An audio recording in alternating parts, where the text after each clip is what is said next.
Hello friends, welcome to exam point. कैसे हैं आप सभी? आई होप आप सभी अच्छे होंगे। देखिए, कल हमने class ninth first chapter number system जिसकी 1.1 एक्सरसाइज विद कॉन्सेप्ट के साथ देखी थी। और आई होप आप सभी को वो समझ में भी अच्छी आई होगी। ठीक है, आज हम एक्सरसाइज 1.2 देखने वाले हैं, जो बेसिकली बेस्ड है रिप्रेजेंटेशन पर। जैसे रूट टू को कैसे रिप्रेजेंट करते हैं, रूट थ्री को कैसे रिप्रेजेंट करते हैं। ठीक है, तो बेसिकली नंबर लाइन पर रिप्रेजेंटेशन पर बेस्ड है। आप पेशेंस के साथ देखिएगा एंड अपनी नोटबुक में जो भी इम्पोर्टेंट चीज़ें हैं, जो भी चीज़ें हम बता रहे हैं, वो आप नोट करिएगा। ओके, चलिए शुरुआत करते हैं।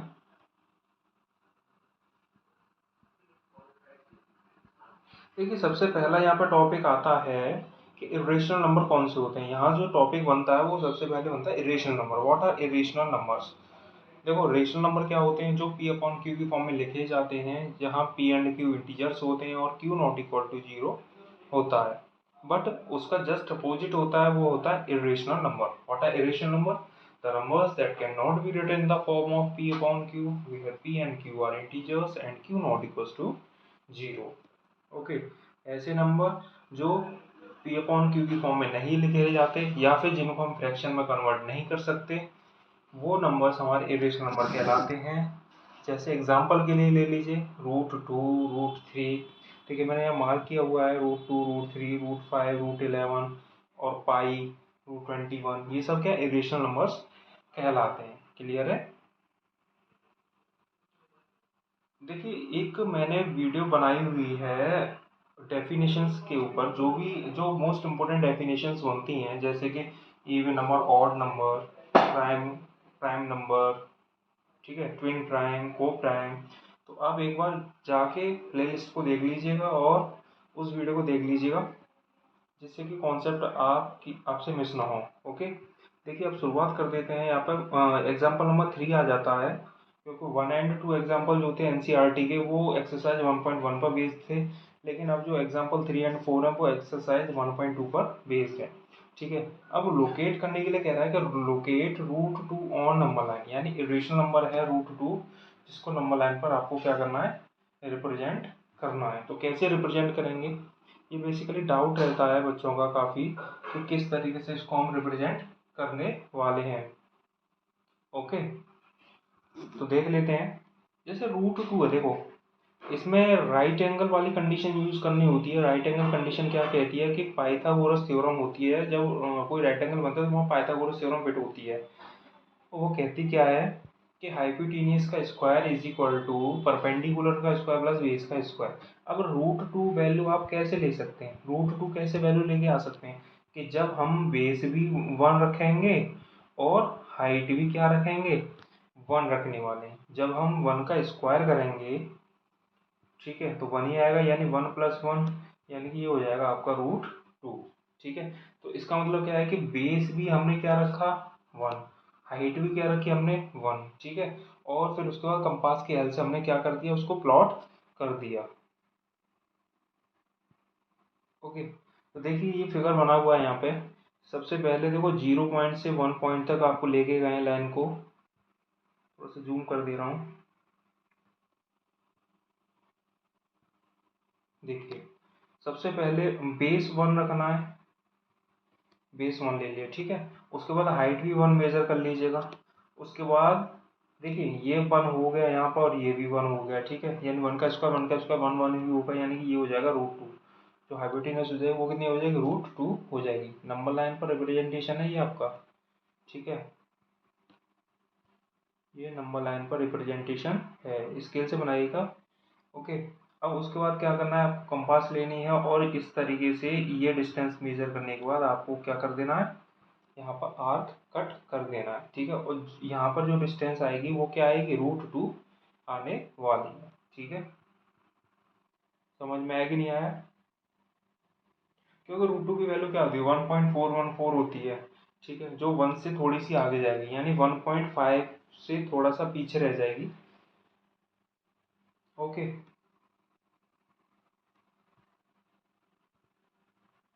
इसमें लैंग्वेज दे रखी है, लैंग्वेज देख लीजिएगा आप, और इसी तरीके से इसको ड्रॉ करना है। अगला दे रखा है locate root three on number line. अब देखिए रूट थ्री के लिए छोटा सा कॉन्सेप्ट फिर से लगाना है। तो रूट थ्री को नंबर लाइन पर किस तरीके से रिप्रेजेंट करना है, देखो उसी तरीके से ब्रेक करना है, हमें तरीका वही लगाना है, लेकिन इस तरीकों को लगाने के लिए क्या करना है, देखो सबसे पहले देखो ये दे रखा है यहाँ पे कि रूट टू का स्क्वायर किया है, थ्री लाने के लिए क्या करना है, रूट टू का स्क्वायर करना पड़ेगा और वन का स्क्वायर करना पड़ेगा। तो ये रूट टू का स्क्वायर यानी कि रूट टू का मतलब क्या होता है कि टू की पावर वन बाई टू।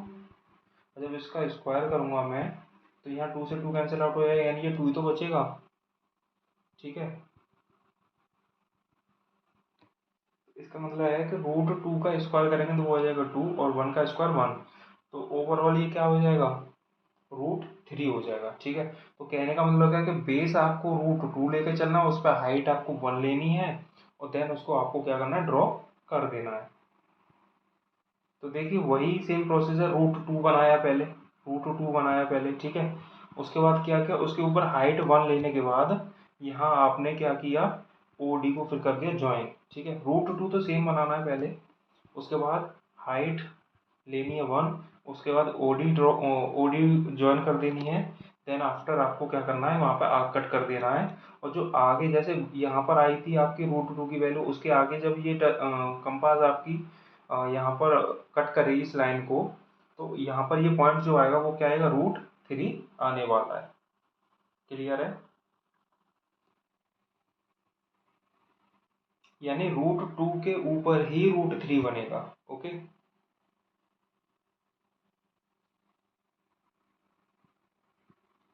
देख लीजिए, अगर रूट टू क्लियर हो जाएगा तो रूट थ्री पर हाइट वन लेनी है, उसके बाद सीधे ही आपको एक हाइपोटेन्यूज ड्रॉ करनी है और देन आफ्टर कंपास से आपको आर्क कट कर देना है। नेक्स्ट आ जाते हैं एक्सरसाइज पर। State the following statement are true और फॉल्स, जस्टिफाई योर आंसर। यानी पहला क्वेश्चन जो दे रखा है वो क्या दे रखा है, state where the following statement are true और फॉल्स, जस्टिफाई योर आंसर। ये कह रहा है every irrational number is a real number, यानी पूछ रहा है इरेशनल नंबर यानी हर एक इरेशनल नंबर जो होते हैं वो रियल नंबर होते हैं क्या। तो ये स्टेटमेंट जो हो जाएगा वो कैसा हो जाएगा, ट्रू हो जाएगा। क्यों हो जाएगा, क्योंकि जो कलेक्शन ऑफ रियल नंबर होता है वो रेशनल और इरेशनल से ही मिलकर बनता है।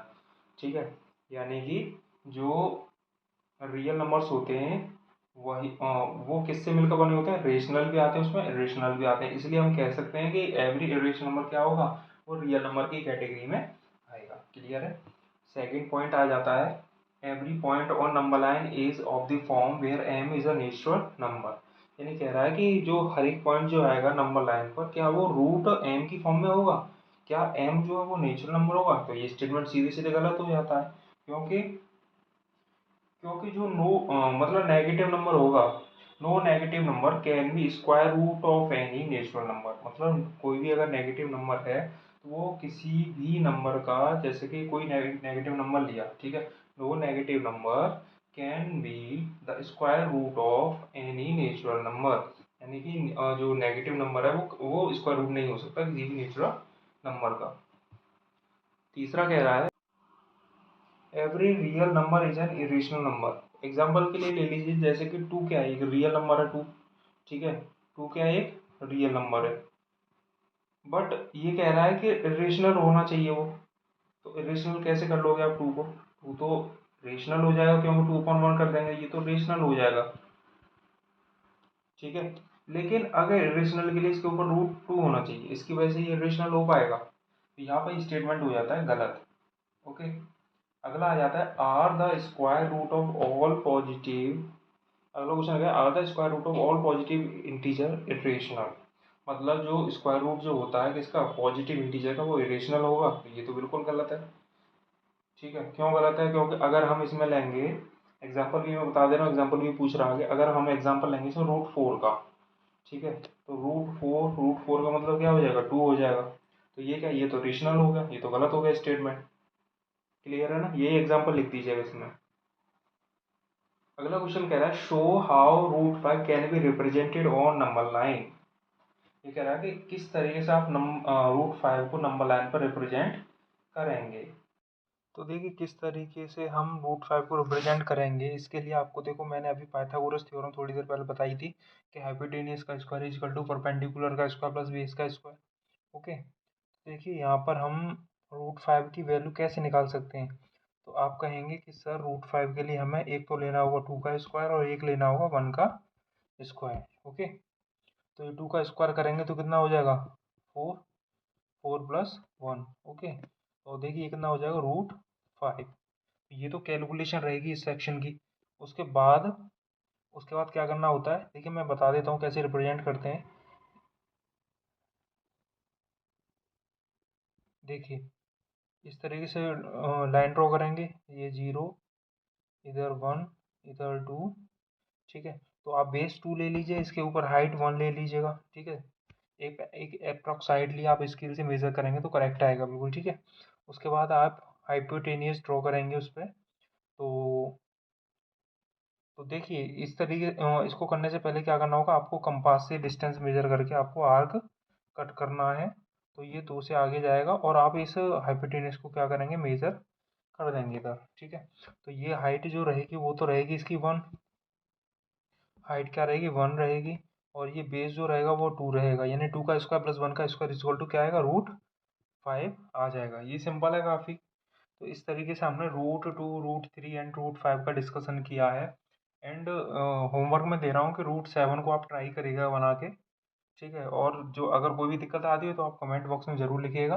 आई will try to solve your problem. Okay, and जो लास्ट क्वेश्चन है क्लासरूम एक्टिविटी है, ये क्वेश्चन नहीं हम डिस्कस करेंगे। Okay,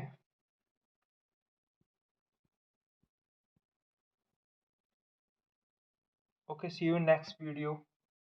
love you all, thanks for watching.